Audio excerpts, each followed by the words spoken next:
January warmth is taking over this week, and while it's really nice to see 60s and 70s, there's a catch. And this catch includes 6 million people. But if you've lived in the South long enough, you already knew it was coming. What you need to know about this week, but especially those late week storm chances that I'm watching.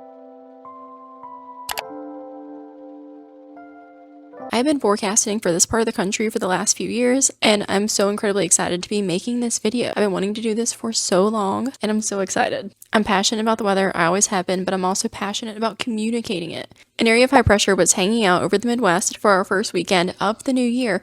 That's what made things feel seasonal. It pulled in this cooler air. So we started the work week. Today is Monday. It's sunny and it's warm because that high pressure has scooted down and it's moved to the southeast. So now it's over a different part of the country.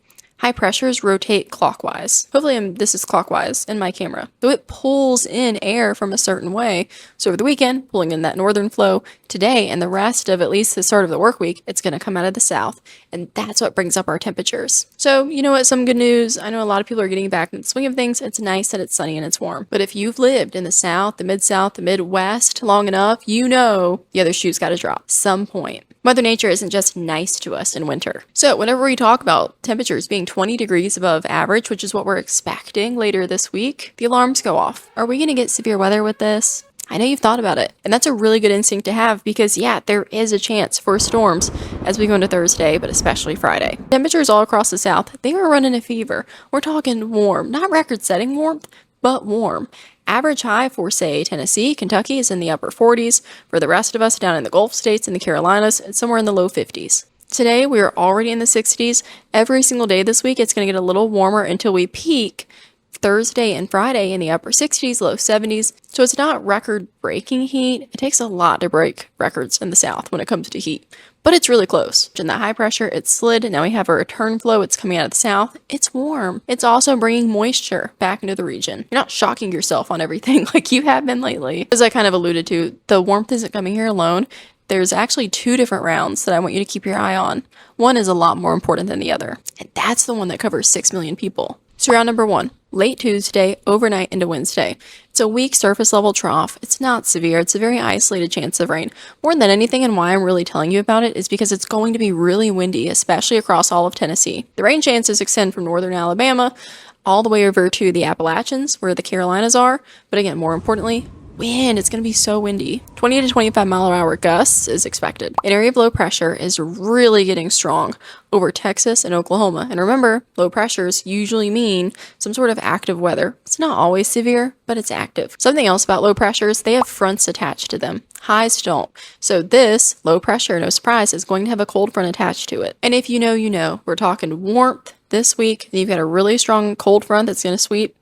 It can get messy. The big question, will severe weather tag along with this? Yeah, unfortunately, it is. The latest from the Storm Prediction Center does have, as I mentioned, over 6 million people highlighted, all the way from Paducah, Kentucky, all the way down to Shreveport, Louisiana, and everybody in between. Little Rock, Arkansas, Memphis, Tennessee, Jackson, Tennessee. Quick explainer, what's the Storm Prediction Center? What's SPC? There's a government-run organization. They're based out of Norman, Oklahoma. They do, 1, watches. So when a tornado watch or a severe thunderstorm watch comes out, it's not your local meteorologist. It's SPC. They're the ones that do that. They're also the ones that have the marginal to the high risk. That's probably what you're used to seeing.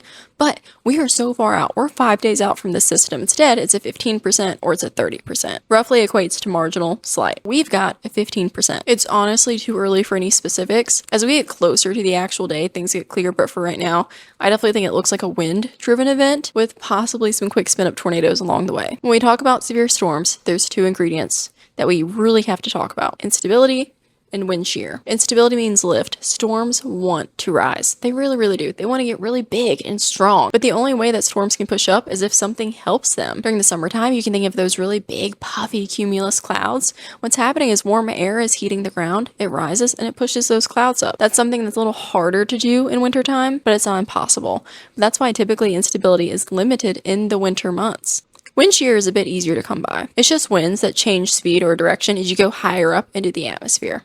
Wind shear is essential if storms want to last long and if they really want to get strong and pack a punch. So let's sum it up.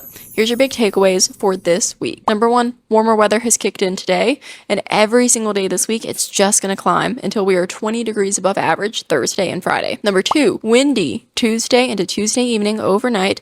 Isolated showers are possible from northern Alabama up into Tennessee over to the Carolinas. Number three, and this is the big one, best chance of rain this week, Thursday and Friday. It's also the best chance of storms this week. Storm Prediction Center has highlighted Friday. That's really the day we need to watch. I think we also need to watch Thursday. Too early for any specifics, but I can at least feel comfortable enough to give you a heads up for Friday and let you know it's something that I need you to watch, especially if you're one of those 6 million. Of course, things can change. It's Mother Nature.